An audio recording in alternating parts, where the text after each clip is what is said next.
ജീവിതത്തിൽ വിജയം കൈവരിക്കണമെന്ന് ആഗ്രഹിക്കാത്തവരായി ആരാണുള്ളത്? ആരുമില്ല. എല്ലാവർക്കും ഏതൊരു കാര്യത്തിലാണെങ്കിലും ആദ്യ പരിശ്രമം കൊണ്ട് തന്നെ വിജയിക്കണമെന്ന ആഗ്രഹമാണുള്ളത്. ചില ആളുകൾക്ക് അത് സാധിക്കും. സാഹചര്യങ്ങൾ അനുകൂലമാണെങ്കിൽ ഒരു കാര്യത്തിന് വേണ്ടിയുള്ള പരിശ്രമം വളരെ എളുപ്പം തുടങ്ങുവാനും അതിനെ വളരെ വേഗത്തിൽ വിജയപ്രദമായി പൂർത്തീകരിക്കുവാനും നമുക്ക് സാധിക്കും. എന്നാൽ പ്രതികൂല സാഹചര്യങ്ങളിൽ നിന്നുകൊണ്ട് പരിശ്രമിക്കുന്നവർ അവരുടെ മനസ്സിലെ ഭയം കൊണ്ടും സാഹചര്യങ്ങളുടെ സമ്മർദ്ദം കൊണ്ടും തുടരെ പരാജയങ്ങൾ ഏറ്റുവാങ്ങേണ്ടി വരുന്നു. ചില ആളുകൾ ഇതിൽ മനസ്സുമെടുത്ത് സ്വയം തോൽവി ഏറ്റുവാങ്ങിക്കൊണ്ട് അവരുടെ ജീവിതത്തിൽ ഒന്നുമല്ലാതായി മാറുന്നു. ഓരോ ശ്രമങ്ങളിലും താൻ പരാജയപ്പെട്ടു എന്ന തോന്നലാണ് അവരുടെ ജീവിതത്തിൽ അവരെ തളർത്തിക്കളയുന്നത്. എന്നാൽ മുൻപ് താൻ ചെയ്ത ശ്രമങ്ങളിലെല്ലാം തന്നെ താൻ പരാജയപ്പെട്ടു എന്ന ചിന്തയ്ക്ക് പകരം അതിൽ നിന്നെല്ലാം ഒരു പാഠം ഉൾക്കൊള്ളുവാൻ സാധിച്ചു എന്ന തിരിച്ചറിവാണ് ഉണ്ടാകുന്നതെങ്കിൽ ഒരു വ്യക്തിക്ക് ഒരിക്കലും നിരാശയുണ്ടാകില്ല.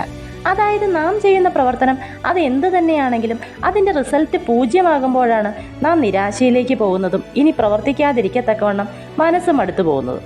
എന്നാൽ അതിൽ നിന്നെല്ലാം ജീവിതത്തിന് ഉതകുന്ന ഒരു പാഠം ഉൾക്കൊള്ളുവാൻ സാധിച്ചു എന്ന് മനസ്സിലാക്കാൻ സാധിച്ചാൽ നമുക്ക് വീണ്ടും പ്രവർത്തിക്കാൻ സാധിക്കുകയും ഉടൻ തന്നെ വിജയം കൈപ്പിടിയിൽ ഒതുക്കുവാൻ സാധിക്കുകയും ചെയ്യും. ഓരോ പരാജയങ്ങളും ഓരോ പാഠങ്ങളാണ്. അതായത് നാം ഒരു പ്രത്യേക കാര്യത്തിനായി ശ്രമിക്കുമ്പോൾ അവിടെ പരാജയം ഏറ്റുവാങ്ങേണ്ടി വന്നാൽ അത് നമുക്കുള്ള വഴി അല്ലെന്നുള്ളത് നമ്മുടെ ജീവിതത്തിലെ വലിയ ഒരു പാഠമാണ്. തോറ്റു പിന്മാറിയാൽ പിന്നെ നാം നമ്മുടെ ജീവിതത്തിൽ ഒരിക്കലും വിജയിക്കില്ല. എന്നാൽ തോറ്റു പിന്മാറില്ല എന്ന നമ്മുടെ ഉറച്ച തീരുമാനത്തിന് നമ്മുടെ ജീവിതത്തെ നാം ഉദ്ദേശിക്കുന്നതിലും ഉയരത്തിലെത്തിക്കുവാൻ സാധിക്കും. മഹാനായ ശാസ്ത്രജ്ഞൻ ഐസക് ന്യൂട്ടൻ്റെ 3rd ലോ ഓഫ് മോഷൻ നിങ്ങൾ കേട്ടിട്ടില്ലേ? For every action there is an equal and opposite reaction. എല്ലാ പ്രവർത്തനങ്ങൾക്കും തുല്യവും വിപരീതവുമായ ഒരു പ്രതിപ്രവർത്തനമുണ്ട്. അത് പ്രപഞ്ച നിയമമാണ്. നിങ്ങൾ ഉറച്ച മനസ്സോടെ ഭയം ഉപേക്ഷിച്ച് പ്രവർത്തിക്കൂ. നിങ്ങൾ ആഗ്രഹിക്കുന്നതും അതിനപ്പുറത്തേക്കും പ്രപഞ്ചം നിങ്ങൾക്ക് നൽകും. നമ്മുടെ ഉള്ളിലെ ഭയം കൊണ്ട് നമുക്കൊന്നും നേടാൻ കഴിയില്ല.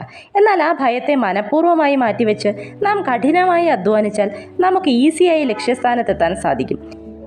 നമ്മുടെ ജീവിത വിജയത്തിനുതകുന്നത് ഭയമല്ല, മറിച്ച് കഠിനാധ്വാനമാണ്. ഭയത്തെ അകറ്റി നിർത്തൂ.